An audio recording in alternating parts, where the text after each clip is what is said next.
Que feriez-vous si vous entendiez dire que des navires de guerre russes étaient en route pour les Caraïbes?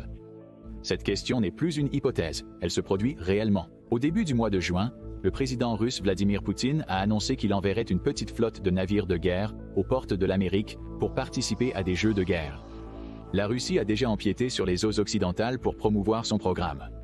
En 2016, le pays a utilisé la Manche comme ligne de passage lors de l'envoi d'une flottille de navires de guerre en Syrie, bien que ce mouvement ait été clairement supervisé par les Britanniques. La Russie naviguait toujours techniquement en eau internationale, sa proximité avec le Royaume-Uni étant une nécessité pour amener ses navires là où ils devaient aller. Cette fois, c'est différent. Les navires de guerre russes ne se dirigent pas simplement vers un autre pays. Ils vont rester dans les Caraïbes, ce qui ne peut être vu que comme un avertissement clair aux États-Unis. Poursuivez votre implication dans la guerre ukrainienne, cela vous attend. Cela soulève des questions. Pourquoi la Russie mène-t-elle ces jeux de guerre maintenant? Comment les États-Unis répondront-ils et quel impact la Russie, proche de l'Amérique, aura-t-elle sur d'autres pays? Nous répondrons à ces questions plus tard dans cette vidéo, mais d'abord nous devons répondre à une question beaucoup plus simple. À quoi ressembleront les jeux de guerre de la Russie dans les Caraïbes? Le Times Eurasian a publié un rapport le 6 juin proposant un aperçu d'un haut responsable américain. Les affirmations de l'officiel sur les prochains jeux de guerre faites la veille. Un officiel indique que la Russie envisage d'envoyer plusieurs navires de guerre, possiblement un sous-marin nucléaire, dans les Caraïbes pour des exercices militaires. Ces navires pourraient aussi être accompagnés de soutiens aériens, non encore confirmés. Les jeux prévoient des escales dans les ports de Cuba et du Venezuela, un détail pertinent pour des raisons à expliquer ultérieurement. La Russie se prépare aussi doucement aux jeux de guerre avec les États-Unis. Un officiel déclare, dans le cadre des exercices militaires réguliers de la Russie, nous prévoyons que cet été la Russie mènera une activité navale et aérienne accrue près des États-Unis. Ces actions culmineront dans un exercice naval russe mondial cet automne. Le mot global donne des indices sur l'étendue des jeux de guerre de Poutine, bien que l'officiel ait refusé de commenter davantage. Il est aussi à noter que la Russie n'a pas officiellement prévenu les États-Unis de son projet d'envoyer des navires militaires dans les Caraïbes.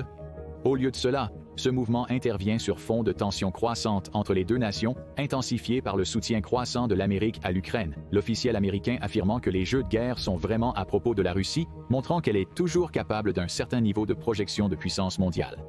Quant à ce que la Russie envoie, le ministère des Affaires étrangères de Cuba a les réponses.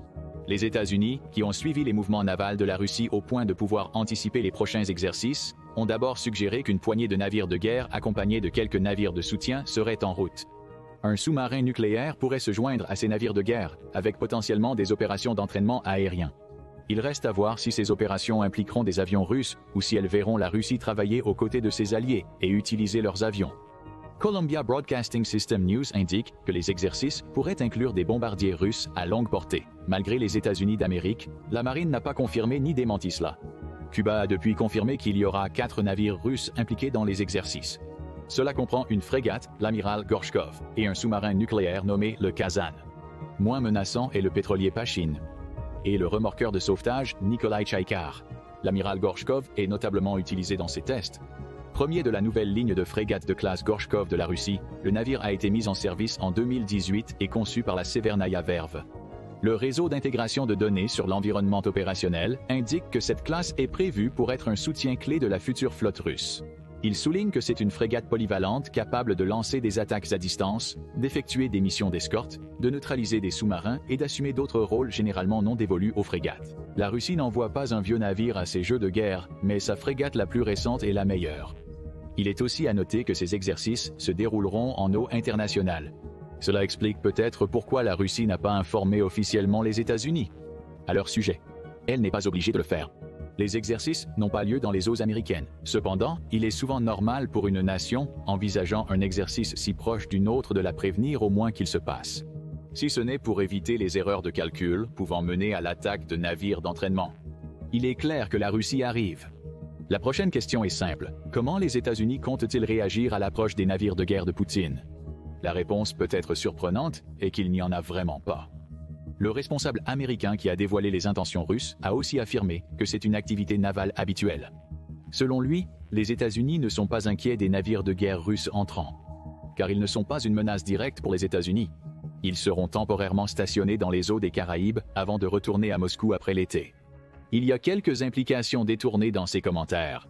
La déclaration des États-Unis disant que les jeux de guerre ne sont pas une menace est vraie. En surface, ce petit nombre de navires de guerre ne va pas attaquer le continent américain. Le commentaire pourrait aussi être vu comme une critique envers la marine russe de la part des États-Unis, indiquant à Poutine qu'il ne le considère pas comme une menace maritime, quels que soient ses navires. Après tout, les États-Unis ont vu la Russie perdre environ un tiers de sa flotte de la mer Noire dans la guerre en Ukraine, à une nation avec une marine à peine fonctionnelle. Si la Russie, comme l'affirment les États-Unis, n'est pas une menace pour l'Ukraine avec ses navires, elle est certainement insuffisante pour inquiéter la marine américaine. Les autres commentaires désobligeants des responsables américains ont porté sur le coût du déploiement. Il a noté que toute opération de ce type engendre des dépenses.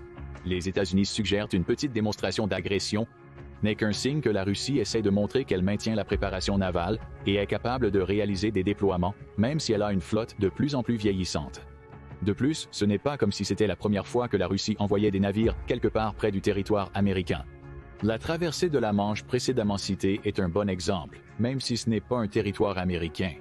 Ce voyage a rapproché la Russie du Royaume-Uni et de la France, alliés des États-Unis et membres de l'Organisation du traité de l'Atlantique Nord. L'Amérique serait tenue par l'article 5 de la Charte de l'Organisation du traité de l'Atlantique Nord de soutenir si l'un ou l'autre avait été directement attaqué par ces navires russes. L'Eurasian Times met en avant que la Russie a effectué des exercices navals similaires pour simuler la défense de son territoire arctique dans la montée de la guerre en Ukraine. Cela a placé plusieurs des navires de Moscou près de l'Alaska, en plus d'un autre allié américain au Canada. En fait, en 2022, la Russie a mené plusieurs autres exercices militaires, dont un en mer Méditerranée, qui l'ont mise à proximité de plusieurs autres alliés américains, des jeux de guerre conjoints avec le Venezuela similaires à ce qu'elle a prévu pour cet été, et des exercices navals au large de la Sibérie qui étaient à nouveau proches de l'Alaska. Le point est que tout cela n'est pas nouveau pour les États-Unis.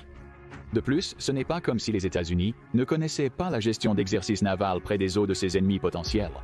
L'un d'eux est même à venir, Baltic Operation 24, qui était prévu pour juin de cette année.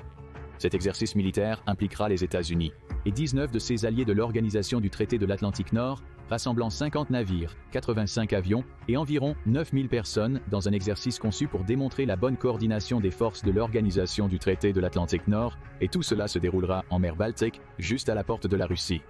On pourrait arguer que les manœuvres militaires russes dans les Caraïbes sont une simple réplique aux États-Unis, ce qui pourrait justifier le peu d'inquiétude des responsables américains à ce sujet.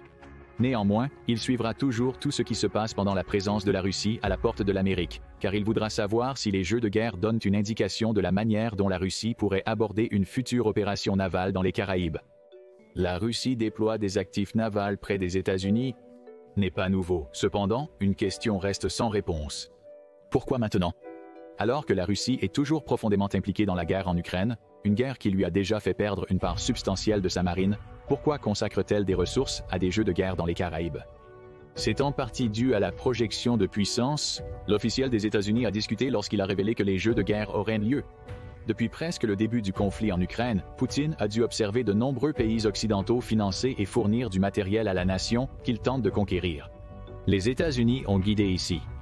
Selon le Conseil des Relations étrangères, ou Conseil des Relations étrangères, l'Ukraine est devenue le principal bénéficiaire de l'aide étrangère américaine depuis le début de la guerre de Poutine. Le Conseil des Relations étrangères indique que le Congrès américain a adopté 5 lois depuis le début de la guerre, allouant un total de 175 milliards de dollars en aide étrangère. Cet argent ne s'est pas entièrement rendu en Ukraine. Environ 107 milliards de dollars ont été alloués à l'assistance du gouvernement du pays. Les 68 milliards restants ont été répartis entre le financement d'activités américaines liées à la guerre et le soutien à d'autres pays affectés par l'invasion de Poutine. En fait, sur les 107 milliards de dollars qui sont allés directement en Ukraine, seuls 69,8 milliards de dollars sont venus sous forme d'armes et d'équipements militaires. Les autres 34,2 milliards de dollars offrent ce que le Conseil des Relations étrangères appelle un soutien budgétaire à l'Ukraine, qui va probablement aider le gouvernement du pays à gérer l'Ukraine. Près de 3 milliards de dollars ont été investis dans l'aide humanitaire. Toute cette aide pourrait suffire à faire sentir Poutine lésé. Cela aurait pu le convaincre d'organiser ces jeux de guerre, particulièrement vu la décision de l'Amérique en avril 2024 d'envoyer 60 milliards de dollars supplémentaires en aide. Représentait une augmentation en volume pur du soutien du pays. Mais il y a une autre raison pour laquelle Poutine projette son pouvoir. Les États-Unis ont autorisé l'Ukraine à utiliser les armes qu'ils fournissent sur le territoire russe. Pour la majorité de la guerre, les États-Unis ont fourni à l'Ukraine du matériel militaire à condition qu'elle n'utilise les armes américaines que pour se défendre. Cela signifie éviter d'attaquer les positions russes en Russie. Toute utilisation doit être limitée à l'Ukraine, que ce soit pour défendre des fortifications ou attaquer les forces russes occupantes. Cela a changé. Le 31 mai 2024, Columbia Broadcasting System News a rapporté que le président Joe Biden avait levé l'interdiction pour l'Ukraine d'utiliser des armes américaines du côté russe de la frontière. Cette décision suit celle de plusieurs pays de l'Organisation du Traité de l'Atlantique Nord, y compris la Grande-Bretagne. Cette nouvelle a été un coup dur pour Poutine. Avant l'annonce de mai, il était libre d'attaquer l'Ukraine sans se soucier d'aucune répercussion sur son propre territoire. L'Ukraine peut désormais utiliser ses armes contre la Russie. Mais il y a quelques réserves. L'Amérique n'a pas une approbation universelle. Les responsables, en discussion avec Columbia Broadcasting System News, suggèrent que les armes américaines pourraient être déployées à Kharkiv, à seulement 19 miles au sud de la frontière ukraino-russe. L'Ukraine sera autorisée à attaquer les concentrations de troupes et d'artillerie russes avec ses armes, se rassemblant de l'autre côté de la frontière pour bloquer l'accès à Kharkiv. Lorsqu'on lui a demandé si cet usage s'étendrait aux avions russes, l'un des officiels a offert une réponse simple: « Nous ne leur avons jamais dit qu'ils ne pouvaient pas abattre un avion russe survolant le sol russe qui vient les attaquer. » Ce sont des mots intelligents. Ils autorisent les États-Unis à classer l'usage des armes américaines par l'Ukraine comme autodéfense, en privilégiant les frappes préventives plutôt que réactionnaires. Le message de l'Amérique est clair: cela ne se produirait pas si la Russie ne préparait pas d'attaque. Poutine croit probablement que la permission de l'Amérique d'utiliser ses armes sur le sol russe n'est que le début. Après tout, si l'Ukraine peut attaquer au-delà de la frontière près de Kharkiv, ce n'est peut-être qu'une question de temps avant qu'elle n'attaque plus profondément en Russie, d'où la démonstration de puissance. En organisant des jeux de guerre dans les Caraïbes, Poutine essaie de montrer aux États-Unis qu'il peut non seulement déployer des parties de sa marine à la porte de l'Amérique, mais la perspective de devoir le faire est maintenant dans son esprit. C'est un avertissement: arrêtez de soutenir l'Ukraine, ou cet exercice sera le premier de nombreux près de votre territoire. Il est peu probable que les États-Unis cèdent à la pression, surtout compte tenu de leurs commentaires sur la nature vieillissante de la marine russe et du fait que les navires et les sous-marins que la Russie envoie ne représentent pas une menace. L'objectif ultime est la projection de puissance par la Russie. Mais ce n'est pas le seul objectif. Nous avons précédemment indiqué que des navires russes visiteront Cuba et le Venezuela pendant les jeux de guerre, un fait à retenir. Expliquons pourquoi, en commençant par Cuba. Un jour après l'annonce américaine des plans de jeux de guerre russes, le ministère des Affaires étrangères de Cuba a fait une annonce. En plus de révéler les 4 navires qui feraient partie de l'exercice, comme mentionné précédemment, Cuba a souligné que les navires de la Russie accosteront à la Havane entre 12 juin et 17 juin. Aucun ne portera d'armes nucléaires. L'importance de souligner cela montre combien la situation est tendue, mais l'exercice en lui-même n'est pas une menace pour la région. Cuba déroulera même le tapis rouge pour les navires russes, car elle déclenchera une bataille d'artillerie pour annoncer l'arrivée des navires russes, en réponse à 21 salves tirées par ces navires. La raison pour laquelle cela pourrait être préoccupant pour les États-Unis, c'est que les jeux de guerre représentent un autre resserrement du lien renouvelé entre la Russie et Cuba. L'ère de la guerre froide a vu la crise des missiles de Cuba, où les États-Unis ont détecté la construction secrète de sites de missiles nucléaires par l'Union soviétique à Cuba.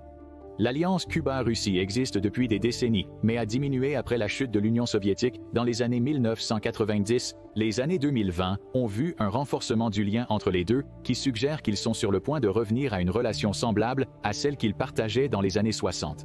Selon Columbia Broadcasting System News, la Russie est depuis revenue avec de grandes promesses et Cuba a été réceptif. Par exemple, le média rapporte que la Russie a promis de fournir à Cuba des dons de blé d'urgence et de meilleures offres sur l'essence. Le premier est crucial.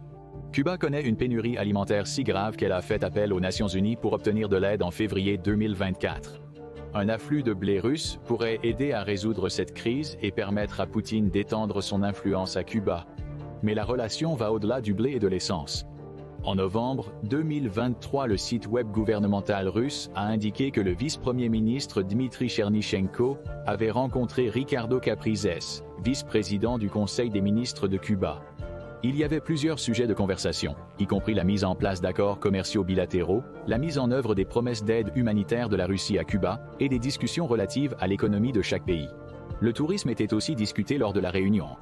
Le site web du gouvernement russe souligne que 60 000 Russes ont effectué des voyages à Cuba au cours des 6 premiers mois de 2023. Cela a incité le ministère des Transports russe à chercher à augmenter le nombre de vols vers Cuba de 10 d'ici la fin de 2023. Mais la véritable annonce de la réunion a été la signature d'un programme lié au commerce et à la coopération économique qui décrit la relation entre les deux pays jusqu'en 2030. Revenant au rapport Columbia Broadcasting System de juillet 2023, il a noté quelque chose qui s'est avéré étonnamment prévoyant.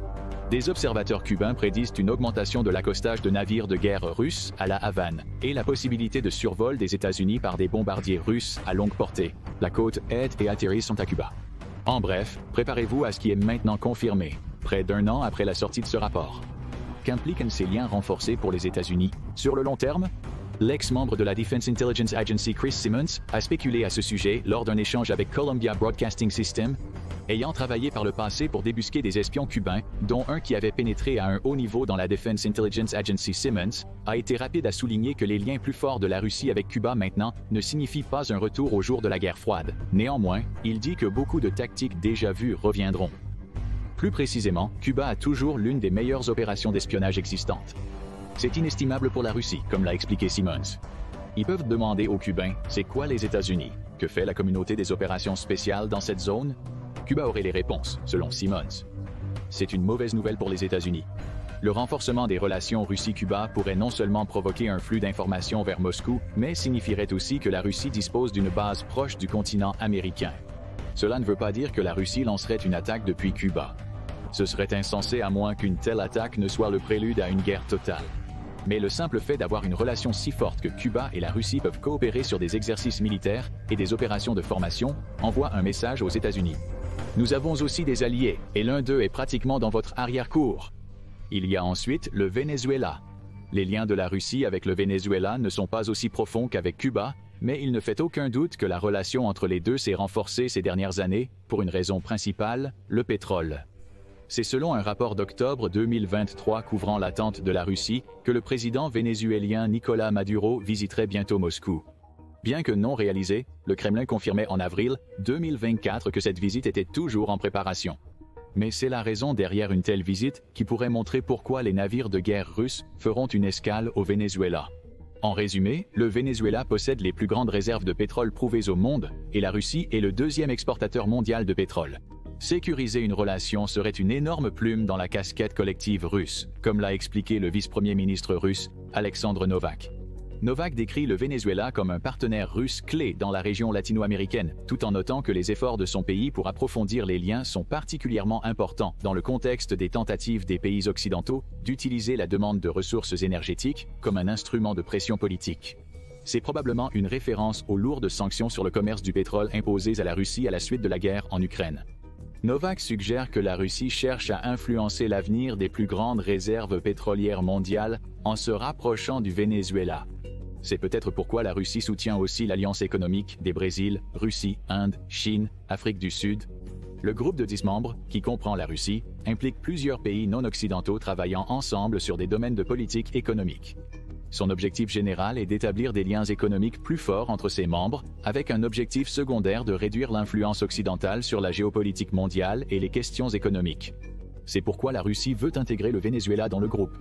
Cela lui donnerait une influence plus directe sur les pays sud-américains.